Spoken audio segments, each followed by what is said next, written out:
The finisher for Florida State. Got a lot of length, also an outstanding defender. He can pass it. He walked the first one. Alvarado caused that. Just getting up underneath him. And when you say get up underneath a player, it's playing lower. Think of like walking around your kitchen, and yeah, you can relate. It happens. But that's what Alvarado did. He won the battle of playing lower, and he plays low with leverage too because he's strong. Remember, Josh Pastner said to us yesterday in our Zoom call with him that Alvarado wins the game from the knees down. To your point, another good look for Moore. Go to the basket. Easier said than done, obviously, but you're going to have to do some hard things to win this game. Anthony Polite for three. Florida's alternate angle of tonight's game, the New York Life Above the Rim cam, streaming live on the ESPN app. Perfectly timed to be above the rim. Just throwing over the top when it looked like a 1-3-1. When that was the alignment, there was no pressure on Scottie Barnes, and he just threw right over the top. So you're leaning toward Koprivica, and they threw over the top to Polite. And he caught it below the rim and wound up by Malik Osborne. I'm not sure he should have come that far off of a corner shooter, even though that's going to be an offensive foul. And it is. But I'm not sure Osborne should have come that far off a corner shooter, even though it was on the weak side. You really have to play off 2 feet on this. You hear oftentimes somebody say, well, you know, he was out of control. And some upsets and just a lot going on in Champ Week. And this is always one of the signature events, the ACC tournament. This is the championship game between Florida State and Georgia Tech. Dan Schulman, Jay Billis, Allison Williams. Very glad you're with us here with the Greensboro Coliseum. Or whether it was Koprivica doing it, but it didn't matter. Nothing got called. But I think that's the right. Make them take tough twos so they can't play driving. Against North Carolina, they had 21 turnovers against Georgia Tech in Atlanta. Raquan Gray with a soft touch from the baseline. Got away with a walk on that DeVoe drive in the middle. Florida State with yet another turnover, and you cannot guard that. You cannot guard a run out. These turnovers are killing Florida State. Parham forced the turnover, and DeVoe with about a 45-foot bounce pass to a fired-up Jose Alvarado. And a concerned Leonard Hamilton looking on. A little run here by the Jackets to go back on top. As Jay has talked to, and Georgia Tech on the strength of its defense, forcing some turnovers and turning them into points at the other end, Jay. Yeah, just a bad pass by the freshman Scottie Barnes that led to an easy layup, a 1-on-0. And you're not going to be able to make those straight line passes, and you certainly have to be stronger with the ball. Alvarado almost knocked that away again from Barnes, and I think you have to drop. Moore surrounded, finds DeVoe for three. Just a little bit strong, but tipped back out. Long rebounds. How about this? Florida State shooting 50% from the field, 50% from three, and 100% from the free throw line. And they're down. Yeah. And it's the turnovers. 11 turnovers have led to 12. Once he knocks one down, he can really get going. Again, he scored 40 points in the 2 games against Florida State this season. I just don't think you can leave him. You know, Michael DeVoe is not going to Alvarado finish. And another Seminole turnover. DeVoe's got Koprivica on him. And he may try to drive this, but he's probably going to drive to pass.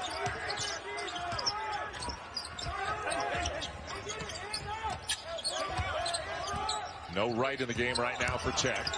Moore with a drive and a kick. Parham a deep one. And he runs it down. An uncontested offensive rebound for a 5'10" guy. You give all the credit to Georgia Tech. They have taken every bit of rhythm away from Florida State. Basketball is a game of rhythm. Establish yours, disrupt theirs. And a big bucket for Florida State. That's an example, Dan, of overhelping that I've been talking about. You know, Polite didn't need to go in there and do that. How about Scottie Barnes leaning in and drawing a foul as well? Big time play by Barnes. Scottie Barnes has got a ton of talent. Top 5 in the ACC assists. He just wiped away Bubba Parham there. Used that left elbow and said, yeah.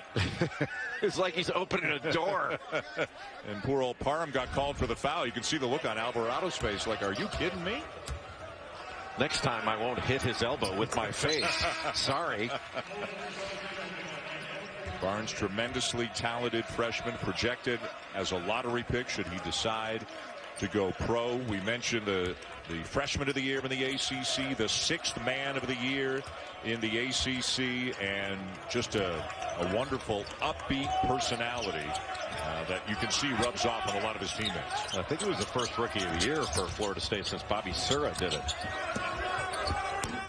In the championship game, I don't know what's gotten into Patrick Ewing's guys. Maybe it was that, you know, when the security guards at Madison Square Garden didn't know who he was and asked him for what it's worth. Joe Lunardi has the Seminoles as a 4 right now. He's got the Yellow Jackets as a 10.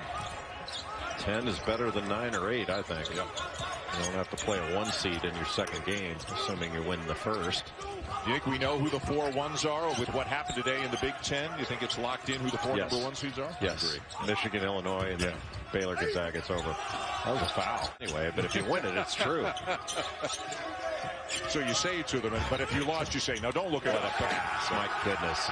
This is a different Florida State team here. Pulling up and then bringing their arms down and getting contact, kind of fouling with your chest a little bit. And that's a harder thing for officials. They don't call that as often or as well. They're doing better than they used to. They used to never get called. Wright was very frustrated after missing that free throw. He is 0 for 3 from the line tonight. And those are the only 3 free throw attempts Georgia Tech has had in the game. And what a great swing into the ball handler. Not let him turn the corner, not give him any space. There was a moment late in the Miami game of the quarterfinals where Alvarado and Isaiah Wong banged knees late in the first half. And Alvarado had to be helped to the locker room, but came out for the second half, played the whole second half, played well, and helped. They're a good offensive team without Isaiah Livers. They're elite offensively with him. Barnes trying to back down Alvarado and turns it over. DeVoe, nice little change of pace. Lost to UConn in 2004, but it's been pretty lean for a number of years, and these are enjoyable times right now for fans of the Jackets. Yeah, it looked like they were socially distancing, but they were also littering. Scottie Barnes getting on the glass. That young man has got a ton of ability and just scratching the surface of how good he is going to be in the future. Alvarado left Jordan Usher wide open. And it was Koprivica that had to recover to him, and that's just too long of a distance, even for a 7-footer with good feet. Just another bad pass. Scottie Barnes out on the perimeter guarding Michael DeVoe right now. The importance of each position. It's been amazing what people have done to make this work, to get basketball games on television. There are bigger things going on in the world. We all understand that, but hopefully these have been, you know, a little bit of a distraction and a diversion. Now heading into but it's back over to Florida State. That's how the game has changed over the years. That never would have happened 10, 15 years ago. Now that's a good shot. Barnes using the Osborne screen, but he doesn't often play like it as Barnes leads the Seminoles into the front court. You wonder if Georgia Tech's going to stick with this man-to-man to shoot in warm-ups or in a game of horse. Into the final 4 minutes in a one-possession game with a championship up. I'm not sure there's ever been a tougher guard that's worn a Georgia Tech uniform than Bruce Dalrymple. But I'd have to agree with Jock. The winning move on that. It's a great play. Walker, no. Rebound to Barnes, and it's 6-9. He easily lays it back in. Well, he kept it high. A lot of players would have brought that down. You bring it down against, went to Inglewood High School in Los Angeles, played in the same backcourt with Ralph Jackson. Sturdivant getting some crunch time minutes, so yeah, great drive and dish. Florida State. 2:10 to go. Tech with a 4-point lead and the ball. Sturdivant's done a nice job coming in, handling the ball, and letting Alvarado play off the ball. Don't have to guard as many ball screens. Barnes, tough shot. Koprivica blocked. Back to 7.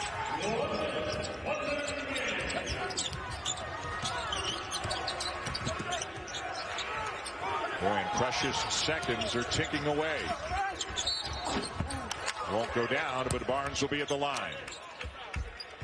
Boy, Georgia Tech has had some really good contributions to this game. Jordan Usher's played well, 15 points. And Moses Wright has been impactful, 3 blocked shots, 8 rebounds, 13 points. And then Michael DeVoe has been excellent. 18 points, 7 out of 10 from the field. Point in so many different. I'm not sure anybody's been more impactful, though, than Jose Alvarado. Yeah, 4 steals and who knows how many other deflections and just, you know, messing up the rhythm of the Florida State offense just by being him. It's almost like he's an option quarterback. He can run it, he can hand it off, he can throw it.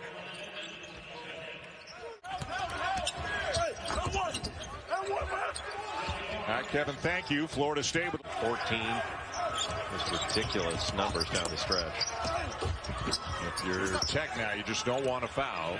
Make sure the clock keeps running. I don't think Georgia Tech should come off of a 3-point shooter. Force the drive. If you give up a 2, fine. Barnes for 3. 1 possession game.